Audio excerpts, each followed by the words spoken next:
Everybody needs somebody that they can talk to. Someone to open up their ears and let that trouble through. Now you don't have to sympathize or call what they may do, but everybody needs somebody that can talk to.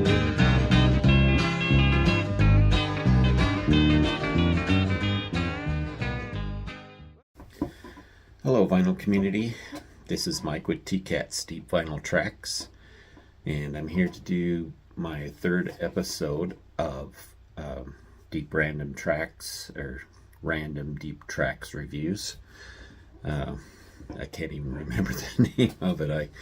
I gave the series that I gave, but this is where I go in.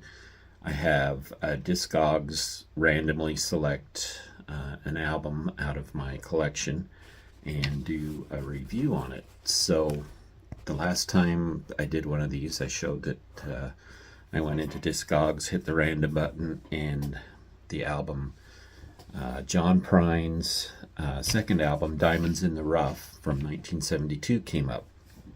So that is the one I'm going to do a review on. But originally he started out back in the early 70s, maybe the very late 60s, if anything. And when he was young, he signed on with the U.S. Army, and he worked there for a while. He did, served the United States in the Army. Then he went on to, after that, he became a mailman in the Chicago area. And he delivered mail, and while he was delivering mail, he also wrote a lot of songs just as a hobby. And he would go to some folk music shows, acoustic shows, soloists and things like that. And but he never got up to perform any of them because he was a little bit shy at the time. But he went to one, and I don't know if he said something to the performer or what, and the performer said, well, you think you can do better than me, come up here on stage. So he did. And that was the first time he played. The place where he played automatically brought him in, and he had a regular gig there. He was also playing at a place called the Fifth Peg. I think that was the name of it. Yeah, Fifth Peg. And Robert Ebert, the reviewer Robert Ebert, used to go to this place and happened to be there one night when John Prine was playing, and he wrote up a really good review for Prine. Started to get very famous locally, at least. And he was playing quite regular shows at that time, usually bars and smaller clubs and things like that. Steve Goodman suggested that him and Chris Christopherson go listen to one of John Prine's shows. So they went, and Chris Christopherson was immediately very impressed with him, and went up and invited him to open for him at his shows during his tour. Which, of course, John Prine jumped on that opportunity. And while he was doing that, I think it was only a couple of shows that he did, one of the record company execs overheard him at Chris Christopherson's concert and signed him up to Atlantic the next day. So that's how he got his start. Very quickly, got thrust right into the limelight. And in 1971, he recorded his first album, his debut album, which is a self-titled album, and probably one of the shining biggest albums that he did as in the beginning. It caught on really quick. A lot of people were picking it up. A lot of people saying he sounded a lot like the new Bob Dylan. And so got a lot of attention from that first album. So Atlantic obviously wanted him to record a second album, and so a year later, in 1972, he released his second album called Diamonds in the Rough. That's what it looks like. So, of course, that's John on the cover. On the back, you have him in the middle of a performance. There's a list of songs that are on there. You got a total of 13 songs in all. And this particular album didn't quite do as well as the first one, though it did okay. I think it got number 184 in the top 200 albums, so not a huge success for him, but still a great album. Now, the album is quite a bit more stripped down than what the original was. He went back to the basic sounds, a lot more acoustic guitar. The acoustic guitar had a lot more, was a lot more prevalent in this one than it was in the first one. And he still had other instruments, but most of them were acoustic instruments like mandolin, the dobro. There's some electric guitar on here, but it's not like a lot. It went back to more of a kind of not really what you'd call straight ahead country, but more of a bluegrass sensibility to it. And that was the kind of music that Prine really liked. So he went with that atmosphere with that particular album. And it kind of surprised some of the critics out there who was hoping for more of an album like his first one. But he wanted to do one that was more down to earth. He was compared very much to Hank Williams style on this, on the country side, but on the folk side, he was, there are several songs on here that have a very Dylan-esque sound to them. And you can tell that he was going to be a very serious songwriter. This particular album, though, also had a lot more humor elements added to it than what the first one did. And the reviewers also said it made up for its unpolished feel in the fact that it was more humorous than energetic. So it does have more of an unpolished feel. It feels more basic, and I don't think there's anything wrong with that. People have come to appreciate it a little bit better, and there are some really great songs on here. So the lineup for this particular album, of course, you've got John Prine doing vocals and acoustic guitar. He also writes all of the songs on this album except for one. You've got Steve Goodman. Of course, Steve Goodman was quite well known back then. He plays both acoustic and electric guitar, and also does some percussion and sings harmony. His harmonic sound is very prevalent on the song Souvenirs, which is on this particular album. David Bromberg was electric guitar, acoustic guitar, dobro, and mandolin. Steve Berg was bass and drums. And Dave Prine, who was actually John Prine's brother, plays mandolin, fiddle, banjo, and also does some vocals on here. So that's the lineup you have this time around. For the first track that starts out on side one is Everybody at 2 minutes and 43 seconds. This particular song is a well-written song, very good lyrics. I think they tried to release it as a single, but it didn't get a whole lot of attention. It talks about the need for human connection, and there's a specific story that goes along. It's the narrator that's singing the song apparently was out on a walk and seen Jesus walking out on the water, and decided to go out and have a talk with him. It's very upbeat and very humorous. It's a good opener for the album, and very, kind of the country vibe to it. Very Americana sounding. And track number 2 is called The Torch Singer, and it had a duration of 2 minutes and 52 seconds. This song deals with a lot of the changes that John Prine was going through at this time in his life, with his popularity growing, However, a lot of people were kind of turned off a little bit by his lyrics. Some of his songs were kind of like protest songs.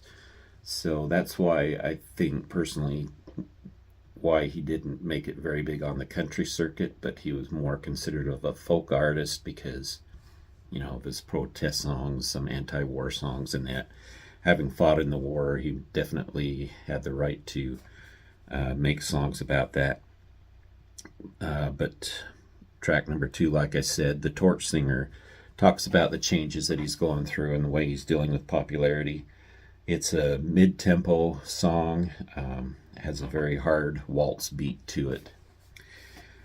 Track number 3 is one of the highlights of the album, called Souvenirs. I don't think it was ever released as a single back then, but it's turned out to be one of John Prine's most famous songs. And like I say, he does it with Steve Goodman. He really stands out on this particular track. And when he performed it live, a lot of times he would have Steve Goodman come up on the stage with him, and they kind of played the acoustic version of it with Steve Goodman singing lead on some of the verses. It's a very beautiful ballad with a relaxed acoustic feel to it. And John Prine wrote it in his 1965 Chevelle while he was driving to one of his early performances. He needed a song real quick. He thought he'd better do a new song because there were a lot of people that had been going, a lot of the same people going to his shows. So he thought he'd treat him to a new song, and that's the song that he came up with. And it's a song about collecting memories. It's a very heartfelt song, very poignant, and one that has some of the best lyrics out of all of his songs. Very meaningful song. I hate graveyards and old pawn shops, for they always bring me tears. I can't forgive the way they robbed me of my childhood souvenirs. Memories that can't be bought, they can't be won at carnivals for free. Well, it took me years to get those souvenirs, and I don't know how they slipped away from me.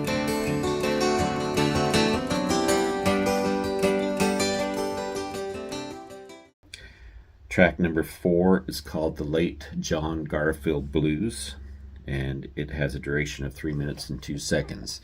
Now you notice most of the songs here are kind of in the 2 minute, 3 minute mark, and that pretty much carries forward through most of the album. The late John Garfield Blues is a slow waltz in country style. Prine said that he actually borrowed the melody from Jimmy Rogers, one of Jimmy Rogers' songs, and it has a very Bob Dylan type feel to it. You can listen to it and almost think that you're listening to a Bob Dylan song. Great song, great lyrics on that one. The life of me I could not see, but I heard a brand new joke. Two men were standing upon a bridge. One jumped and screamed, "You lose!" Just left the odd man holding those late John Garfield blues. Track number 5 is Sour Grapes at an even 2 minutes. And Sour Grapes is one of Prine's earliest songs, or oldest songs that he had written before he even did his debut album. He had wrote this song. So it's one of his first ones. It has a very simple guitar accompaniment to it and a very sarcastic feel to it also.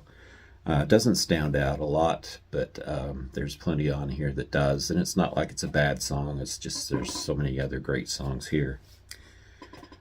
Track number 6 is called Billy the Bum, And that one is one of the longer songs on the album at 4 minutes and 41 seconds. This one sounds very much like a Bob Dylan song also. Kind of a story in the lyrics. It's a character study about a hobo. I guess you could probably tell that from the title of the song. And the last song on side one is called The Frying Pan at a mere 1 minute and 47 seconds. It's a very humorous song again, upbeat. It's a song about your wife leaving and the bad things that happen or that can happen. Some of the bad habits that your significant other may have had that got on your nerves, then you're suddenly missing them in your life. So, and the reason why the wife left is to have an affair with the Fuller Brush Man. I thought that was kind of a funny side note to the lyrics there. So that's the end of side one. 7 tracks on that side. Side 2, track number 8 starts with the song Yes, I Guess They Ought to Name a Drink After You at 2 minutes and 8 seconds. It's a basic country 3/4 time song. You can see where the Hank Williams comparisons come up with this one. And again, another humorous song about drinking this time.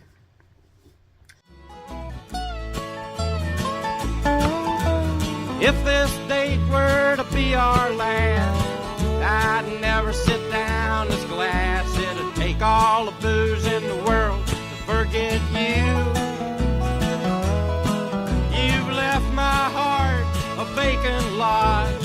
I'll fill it with another shot. And yes, I guess they ought to name a drink after you. Here, beer.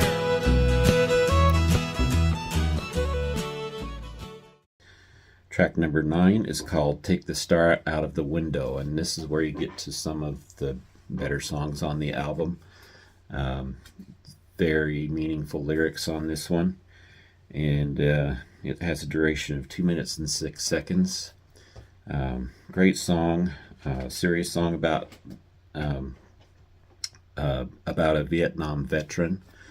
Yet it's surprisingly upbeat for kind of a somber lyrical song, and it talks about life after the war, that maybe life isn't as rosy as what you'd expect. You don't really get the hero's welcome that you would expect to get when you come back from fighting.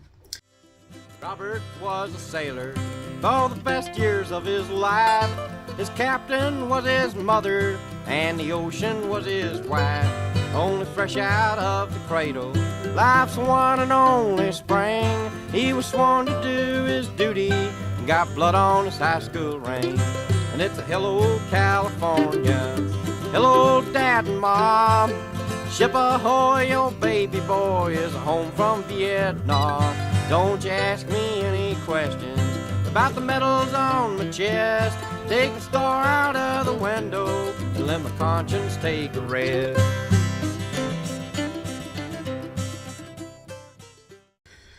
And along that same lines, probably one of John Prine's best songs, one of my favorite songs from him again, is track 10, and that is called The Great Compromise, the longest song on the album at 4 minutes and 57 seconds. Very meaningful songs, again, about the Vietnam War, and I feel it's probably one of the centerpieces of the entire album, one of Prine's best songs.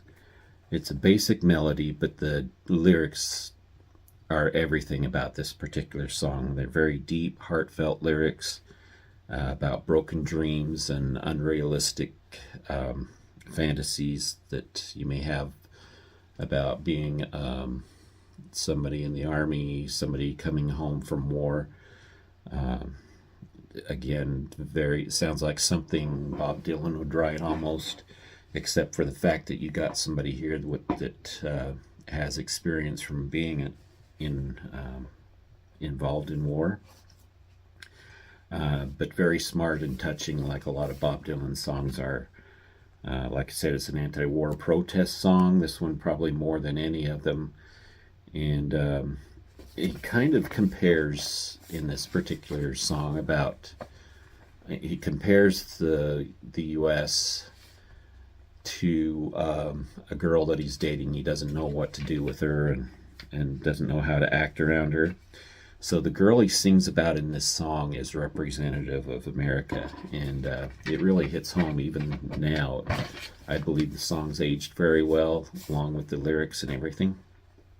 So, all about maybe things aren't quite as they're cracked up to be. So, great song. Highly recommend that one. When I opened my eyes, I was a victim of the great compromise.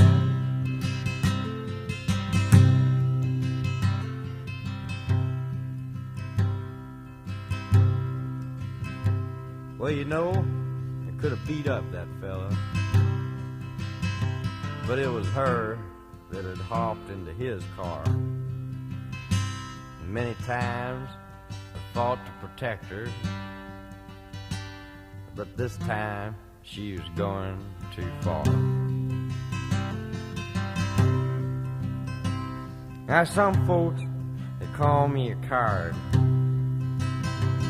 'cause I left her at the drive-in that night. But I'd rather have names thrown at me than to fight for a thing that ain't right. I used to sleep at the foot of Old Glory and awake in the dawn's early light.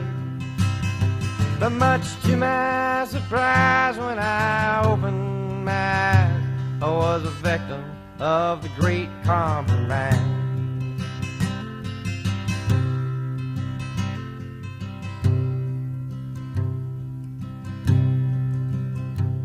Well, she writes all the fellas love letters. Again, we follow with track number 11, another great song.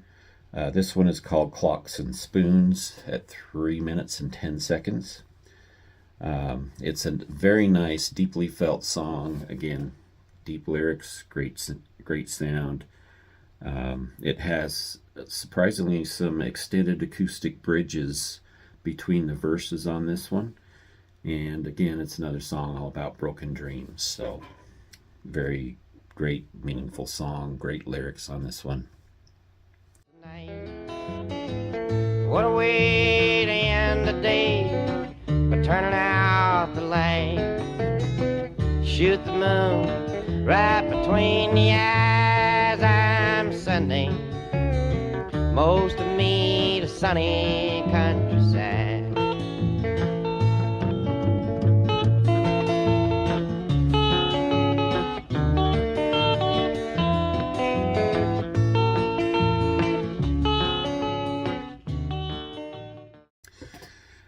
So those last three songs are probably the highlight of the album, even though there are others like Souvenirs on the first side, which is also very good.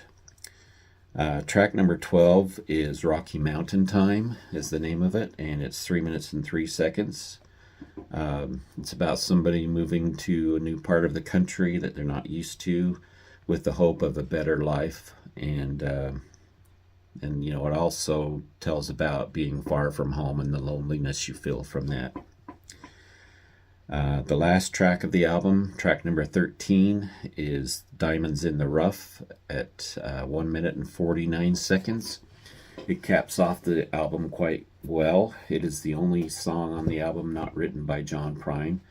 It's actually written by A.P. Carter from the Carter family.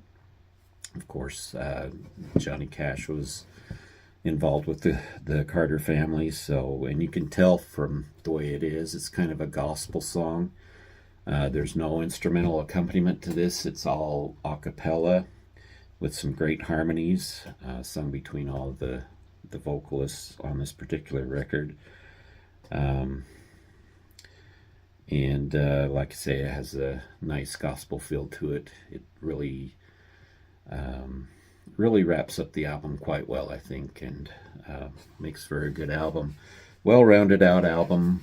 Some people may not think it's quite as catchy as some of the songs on the first one, but the main thing about this one is to center around the lyrics, especially on the songs that I mentioned. I think it's an album well worth getting, especially for John Prine fans. Of course, I would go with the debut album first, but this is one that would go quite well with it also. And like I say, it's on the Atlantic label. The basic red and green Atlantic label that you get on that particular label. And that's it for this one. Thank you for watching, and stay tuned. I'll show you my random pick for the next episode. Thank you for watching, and we'll talk to you later. So I'm going to select the next random album from Discogs. You can see there's my listing of albums, both CDs and vinyl, by the way. If I click on the random item, it comes up with Joni Mitchell for the Roses. So that will be our next review. Good one to review, and another singer-songwriter.